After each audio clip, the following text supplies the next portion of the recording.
आत्मा जिस दिन से भगवान से बिछड़ी थी और इस काल के साथ यहाँ आगे थे, उसी दिन को इसको एहसास हो गया था कि मेरे से बहुत बड़ी गलती हुई है और मेरा बहुत बड़ा एक बहुत ही जो सुख में स्थल छूट गया है, जैसे मेरा कुछ खो गया है। इसने हमारे को इस त्रिगुणमयी माया के द्वारा सबको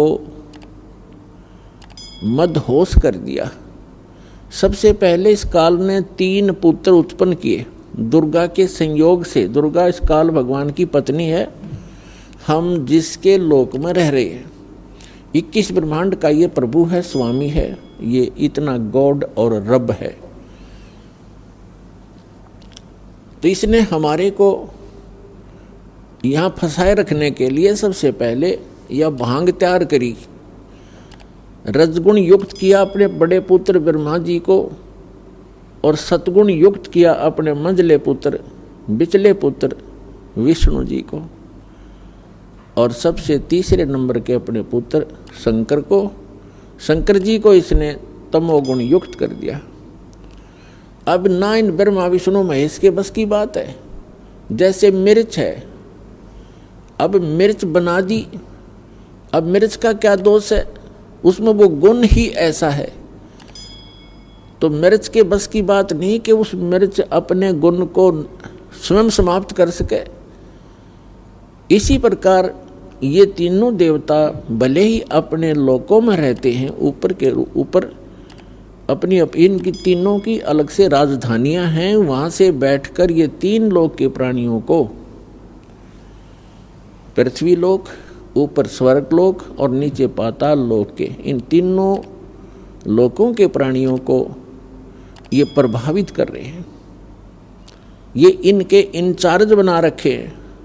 ये 3 मंत्री समझो, एक एक विभाग के, रजोगुण विभाग के ब्रह्मा जी, सतोगुण विभाग के विष्णु जी और तमोगुण विभाग के ये शंकर जी। अब जैसे रसोई के अंदर मिर्चों का छोंक लगाया जाता है, मूल वस्तु साकार रूप में रसोई के अंदर है मिर्च और सब्जी, और उस मिर्चों की वहाँ से निकली हुई वो सूक्ष्म तरंग, उसका जो प्रभाव अन्य कक्षों में, अन्य रूम्स में बैठे हुए प्राणियों को, घर के सदस्यों को भी प्रभावित कर रही है और उनको छींकें आनी शुरू हो जाती हैं। तो उन व्यक्तियों की बस की बात नहीं कि वे छींकों को रोक सकें। तो पुण्यात्माओं, आप और हमको, इंक्लूडिंग ब्रह्मा विष्णु महेश जी को, इस काल भगवान ने हमारे को विवश करके यहाँ रखा हुआ है। ब्रह्मा विष्णु महेश जी के शरीरों से वो किरण निकलती हैं, वो तरंगें निकलती हैं, और हम 3 लोक के प्राणियों को वो छींकें आ रही हैं। कौन कौन सी छींकें हैं? काम, क्रोध, मोह, लोभ, अहंकार की। और इनको रोकना आपके बस की बात नहीं है। इसका विकल्प बताया परमात्मा ने, एक अल्टरनेट बताया है कि सतगुरु की खोज करो। और सतगुरु कौन होगा, सतगुरु की पहचान क्या होगी, ये हमारे सभी सदग्रंथ भी बताते हैं। सतगुरु की सबसे पहली पहचान बताई है कबीर परमात्मा जी ने अपनी प्यारी आत्मा धर्मदास जी को, कि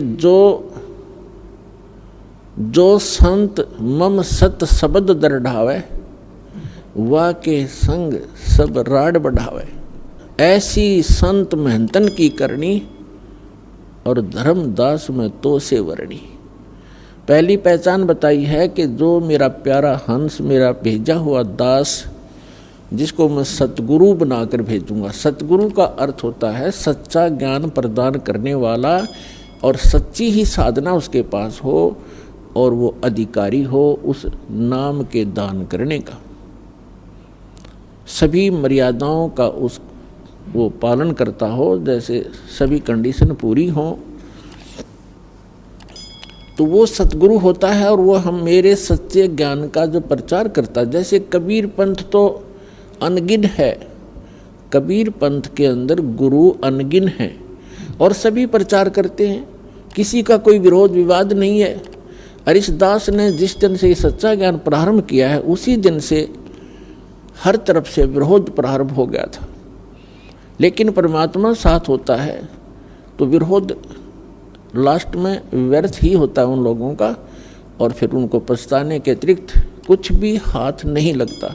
ये तो पहली पहचान बताई है। फिर दूसरी बताई है कि सतगुरु के लक्षण कहूँ मधुरे बैन विनोदे, 4 वेद 6 शास्त्र वो कहे 18 बोधे।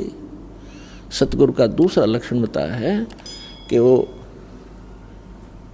एक विशेष ज्ञान प्रदान करता है और सर्व सद्ग्रंथों को आधार मानकर अपना ज्ञान प्रचार करता है।